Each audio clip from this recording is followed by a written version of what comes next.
বাংলার চৈত্রের শেষ প্রহর, ঢাকের তালে তালে জেগে ওঠে গ্রাম বাংলা। পুরনো বছরের সব দুঃখ কষ্টকে বিদায় জানিয়ে নতুন বছরের আশায় শুরু হয় এক অনন্য লোকোৎসব, চড়ক পূজা। দেবাদিদেব মহাদেব শিবের আরাধনায় ভক্তদের কঠোর তপস্যা, রোমাঞ্চকর আচার আর বিশ্বাসের এক অবিশ্বাস্য মেলবন্ধন। পিঠে বর্ষি বিধে চড়ক গাছে ঘোরা, আগুনের উপর নাচ, বটি আর কাঁটার উপর ঝাঁপ, সবকিছু যেন ভক্তির চরম প্রকাশ। এর সঙ্গে জমে ওঠে গ্রামীণ মেলা, যেখানে সংস্কৃতি, বিশ্বাস আর আনন্দ মিশে যায় এক সুরে। প্রতি বছরের মতো এবারও আদমদীঘি উপজেলা সদরের মাঝিপাড়া গ্রামে চৈত্র সংক্রান্তিকে ঘিরে অনুষ্ঠিত হয়েছে শতাব্দী প্রাচীন চড়ক পূজা। প্রায় ৭০০ বছরের ঐতিহ্য ধরে রেখে এখানকার ভক্তরা এখনও পিঠে বর্ষি ফুটিয়ে চড়ক গাছে ঘোরার সেই রোমাঞ্চকর ও ত্যাগের আচার পালন করে আসছেন।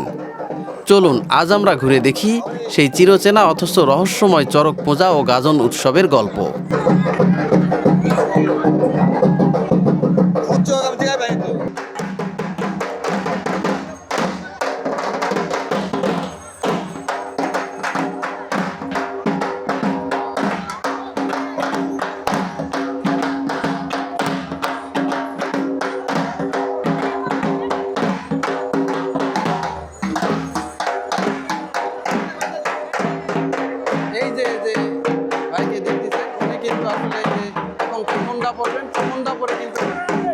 নৃত্য পরিবেশন করবেন, মানে মুখা দিয়ে উনি যে কালির যে ভরণ খেলা, সেই ভরণ খেলাটা উনি খেলবেন কিন্তু। আর এই যে দেখেন চারপাশে দিয়ে কিন্তু যে ঢাকের তালে তালে কিন্তু মুহুর্মুহুর শব্দ চারপাশে হচ্ছে এবং চারপাশে দেখেন প্রচুর লোক সমাগম কিন্তু হয়েছে, অসংখ্য লোকজন কিন্তু এখানে আসছে। এই যে পয়লা বৈশাখের যে ভক্তি মেলা, ভরণের মেলা, এই মেলাটা কিন্তু ওনারা দেখবেন এখানে। চারপাশে কিন্তু লোক সমাগম প্রচুর হয়েছে। আর এখানে কিন্তু এই যে প্রতি বছর কিন্তু মহা সমারোহে এখানকার যে ভক্তের যে মেলা, এই মেলাটা কিন্তু হয়ে থাকে।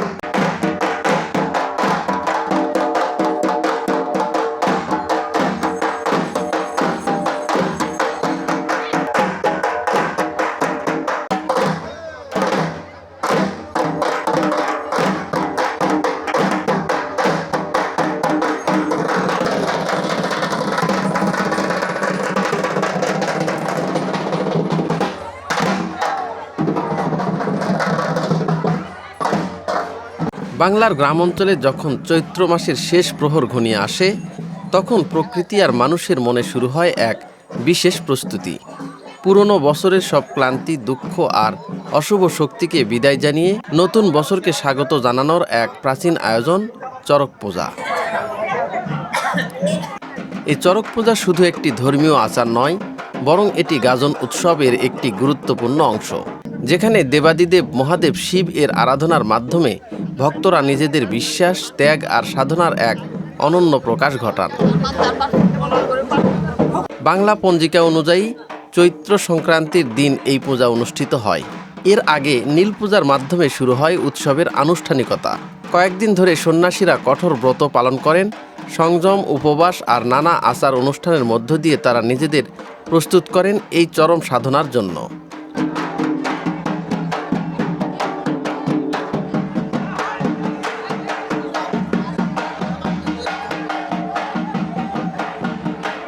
চড়ক পূজার সবচেয়ে আলোচিত এবং রোমাঞ্চকর অংশ হল বর্ষি সন্ন্যাস। এখানে ভক্তরা পিঠে লোহার বর্ষি বিদ্ধ করে চড়ক গাছে ঝুলে ঘুরতে থাকেন। দর্শকদের কাছে যেমন এটি বিস্ময়কর, তেমনি ভক্তদের কাছে এটি একটি গভীর বিশ্বাসের প্রতীক, যেখানে শারীরিক যন্ত্রণা হয়ে ওঠে আধ্যাত্মিক সাধনার মাধ্যম।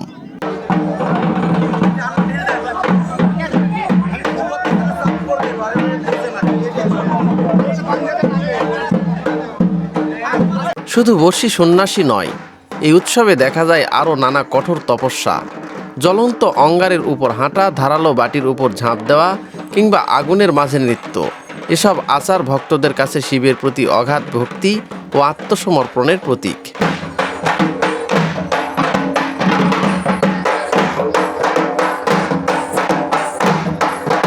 চড়ক পূজাকে ঘিরে বসে গ্রামীণ মেলা, যেখানে মাটির খেলনা, বাঁশের বেতের সামগ্রী আর নানা রকমের মিষ্টির পসরা নিয়ে জমে ওঠে এক প্রাণবন্ত পরিবেশ।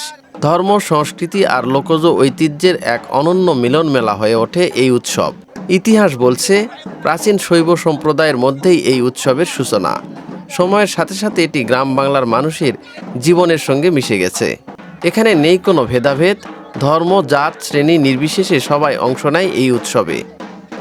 গাজন উৎসবের আরেকটি বিশেষ দিক হলো লোকবিশ্বাস। অনেকে মনে করেন এই দিনে শিব ও হরকালীর প্রতীকী বিবাহ সম্পন্ন হয়। আবার কেউ কেউ মনে করেন এটি প্রকৃতি ও সূর্যের তেজ প্রশমনে এক কৃষিভিত্তিক আচার।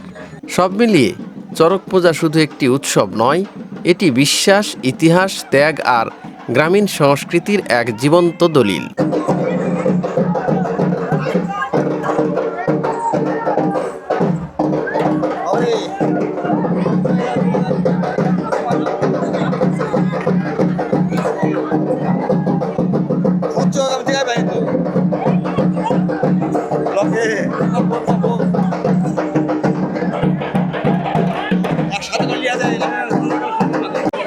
আচ্ছা, এই যে চড়কের যে মেলাটা হলো, এটা তো একটা মানে খুবই লোমহর্ষক এবং রহস্যজনক একটা খেলা। এটা ঐতিহাসিক খেলা। আচ্ছা। আগেকে মানুষের ওই আপনাদের জমিদার আমলে পূর্বপুরুষ থেকে এই চড়কের খেলাটা শুরু হয়ে আসতেছে। আচ্ছা। এই চৈত্র মাসে মানুষের একটা আনন্দ উপভোগ করার জন্য এই চড়কের খেলাটা। আচ্ছা। এবং এটা খুবই মারাত্মক এবং খুবই একটা ট্র্যাজেডি। আচ্ছা, এখানের সাথে ধর্মীয় কি কোনো অনুভূতি হ্যাঁ, আছে? আছে, ধর্মীয় কোনো কিছু আছে। এই যে চড়ক, এই চৈত্র মাসে একটা মা কালী বা শীতলার পূজা উপলক্ষে হ্যাঁ। এই চড়ক দেবীর একটা আহ্বান করা হয় এবং তার পূজা করা হয়। আচ্ছা। এবং তাকে তার আশীর্বাদ নেওয়ার জন্য এই পূজাটা করা হয়। আচ্ছা, এই যে চড়কের যে বর্ষিটা ফুটালো পিঠে, হ্যাঁ, এটা তো একটা অন্যরকম একটা একটা ফোঁটা রক্ত তো বের পারবে না। এটা এটার কারণটা কি? এটা আমাদের যে সন্ন্যাস আছে, হ্যাঁ। এই সন্ন্যাস ঠাকুরে তার তন্ত্র মন্ত্রের দ্বারা হ্যাঁ। তার শরীরকে এমন কিছু করা হয়েছে, অবশ করা হয়েছে এবং অবশ করা হয়েছে হ্যাঁ। এবং এর দ্বারা আপনাকে সে বুঝতে পারবে না। হ্যাঁ। সে বর্ষি ফুটালে সে নিজেও বুঝতে পারবে না যে আমাকে সে বর্ষি ফুটাইছে। মনে আচ্ছা, করেন। আরেকটা বিষয় যখন দেখলাম, ও তখন চড়কে ঘুরতেছিল, হ্যাঁ, হ্যাঁ, আচ্ছা, যিনি যে চড়কের ইয়েতে উঠছিল, যে ওটাকে কি বলে? হ্যাঁ, এটা হলো আপনাকে চড়ক। চড়ক এবং এটা হলো আপনার চড়কের খুঁটি। খুঁটি।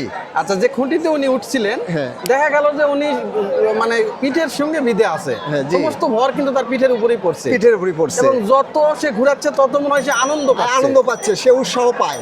এই যে তন্ত্রমন্ত্র যারা এই যে পূজার যে একটা উদ্দীপনা থাকে, সে তার উৎসাহ বাড়ে। যে আচ্ছা। তত ওই যত ঘুরাবে তত সে আনন্দ পাবে।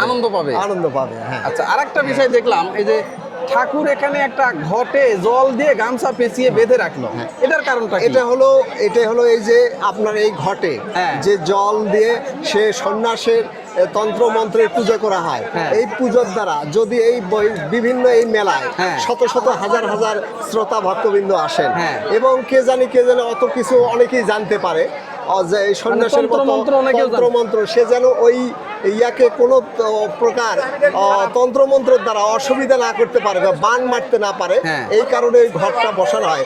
যদি কোনো কিছু বান মারে বা কোনো কিছু তন্ত্রমন্ত্র খাটায়, তাহলে সে ওই ঘটে এসে বাধা পড়বে এবং জানতে পারবে ওই সন্ন্যাসী যে কেউ না কেউ কিছু করতেছে। তখন তিনি আবার ওই লোককে ধরার জন্য উল্টা মনে করেন যে উনি আবার তন্ত্রমন্ত্র চালাবে। আচ্ছা। ইচ্ছা করলে সে লোককে সে এখানে হাজির করতে পারবে মন্ত্রের দ্বারা, সেই চরকের দ্বারা সে আবার হাজির করতে পারবে। ওরে বাবা, তার মানে সেই রকম একটা হ্যাঁ, সেই রকম তার এই সন্ন্যাসের তার তন্ত্রমন্ত্র জানা আছে আর কি। আচ্ছা আচ্ছা, এটা যে কয় দিন ব্যাপী এই অনুষ্ঠানটা হলো? এটা আপনাদের 15 দিন আগে এটা ঘট বসে। হ্যাঁ। মা কালীর মন্দিরে একটা ঘট বসে। এই ঘটের পর থেকে এক সপ্তাহ পর থেকে এই ভরণের খেলাধুলা হয়। হ্যাঁ। মা কালীর পূজা হয় এবং মনে করেন শীতলা পূজা হয়। হ্যাঁ। এবং মা কালীর ওখানে বলি হয়।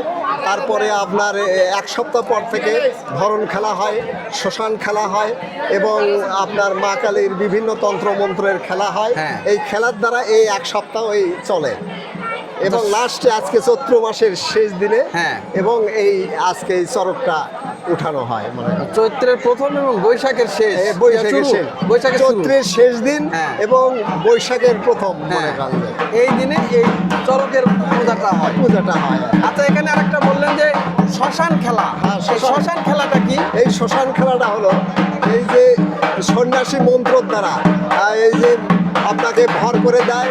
এরা বিভিন্ন থেকে শ্মশান থেকে আগে ওই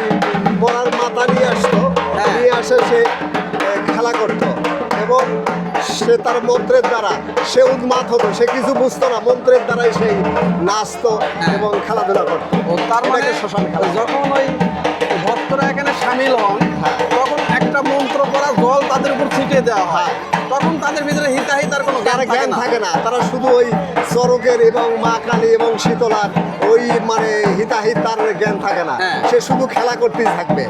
যতক্ষণ মন্ত্র আবার তন্ত্র মন্ত্র দ্বারা জল না ছিটাবে এতক্ষণ তারা খেলা করতেই থাকবে। আচ্ছা, আর একটা বিষয় আমাকে ক্লিয়ার করেন, যেমন আমরা বিভিন্ন পূজা অর্চনা দেখি, সেখানে সুষ্ঠুভাবে পূজা করা হয়, করা হয়। ফুল তারপর বিভিন্ন প্রসাদ এসে, কিন্তু আজকের যে পূজা এখানে হচ্ছে এটাতে দেখলাম যে সবকিছু সব ভয়ঙ্কর, মরার মাথা, হ্যাঁ। মানে মরা মানুষের খুলি, হ্যাঁ। তারপর হচ্ছে যে তলোয়ার, হ্যাঁ। হাসা, তারপর ত্রিশূল এবং ওই যে খড়গদা, এইগুলো এটা হলো- কেন ব্যবহার করা এটা হচ্ছে? কেন করা হয়, এই অন্যান্য পূজার চাইতে এটা একটা বিকল্প। হ্যাঁ। কারণ কিছু হলো অন্য, যেমন দুর্গা পূজা, লক্ষ্মী পূজার সাথে সাথে এটা সাধনার পূজা করা হয়, বিভিন্ন দুর্গা হলো ধনের দেবী, লক্ষ্মী ধনের দেবী, সরস্বতী বিদ্যার দেবী। এটা হলো ভোলাদেব মহেশ্বরের, হ্যাঁ। তিনি উন্মাদ, তিনি শ্মশানে সবসময় ভরা থাকতো এবং এই মা কালী উদ্র থাকতো, তিনি এক সময় ওষুধের সঙ্গে যুদ্ধ করত, হ্যাঁ। তিনি মূর্তি ধারণ করত।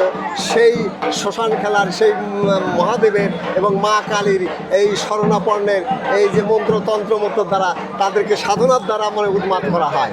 এই কারণে এই খেলাটাও বিকল্প অন্য আচ্ছা, অবলম্বন। তার মানে এটা এই কারণেই এই মানে কারণে শ্মশান কালী যেহেতু শ্মশান হচ্ছে। কালী যেহেতু। আচ্ছা, এই এবং- উপলক্ষে কি এখানে বলি হয় নাকি? হ্যাঁ, ওই যে এই উপলক্ষে যেদিন আপনার কালী পূজা হবে, মা কালীর পূজা হবে, হ্যাঁ। ওই দিন বলি হয়। বলি হবে। হ্যাঁ, বলি হয়, পাঠা বলি হয় ওই দিন। তার মানে এটা প্রতি বছরই এই প্রতি পূজাটা বছর এখানে- এটা ঐতিহ্যবাহী, এই- আজ থেকে প্রায় 200 বছর আগে থেকে এই ঐতিহ্যবাহী এটা এই- হতেইছে এটা এভাবে। হতেই থাকতেছে। আচ্ছা। আমাদের এই পূর্বপুরুষ আমল থেকে এই পূজাটা হয় আচ্ছা, আসছে। এই বর্ষি যাকে ফুটানো হলো, ইনি কি প্রতিবারই বর্ষিতে ওঠে না?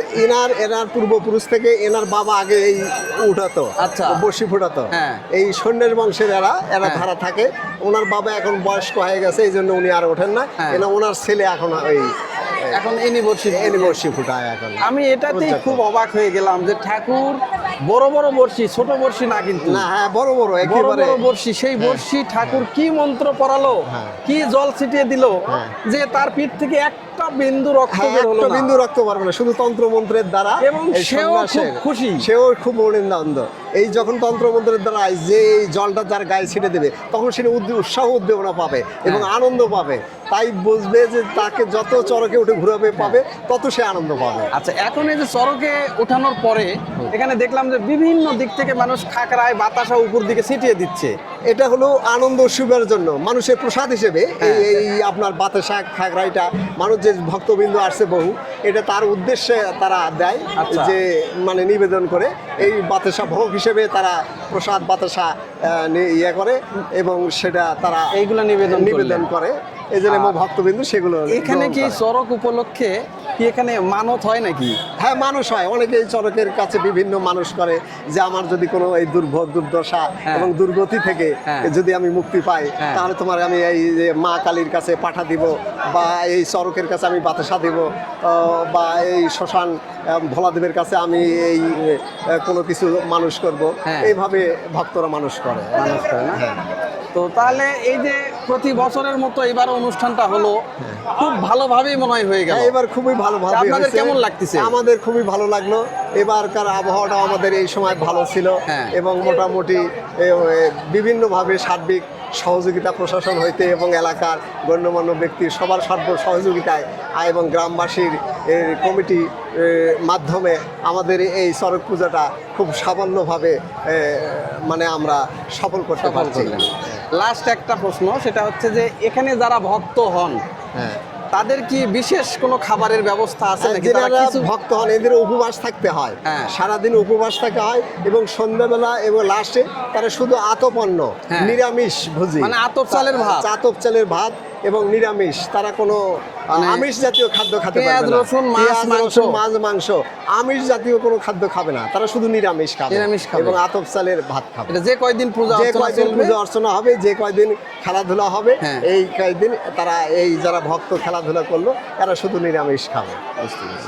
আগেকার যুগে এই বাংলাদেশটা ছিল জমিদারি প্রথা এবং রাজা গজারা ছিল। এই চৈত্র মাসে আমাদের একটা অবসর টাইম। এই জমিদাররা তখন এই চৈত্র মাসে আনন্দ উপভোগ করার জন্য এই চড়ক পূজাটার সৃষ্টি করত। তারা এই মনে করেন যে এই চড়কের মানে কালী পূজা করত, শ্মশান পূজা করত এবং মহাদেবের পূজা, শিব শঙ্কর মহাদেবের পূজা করত।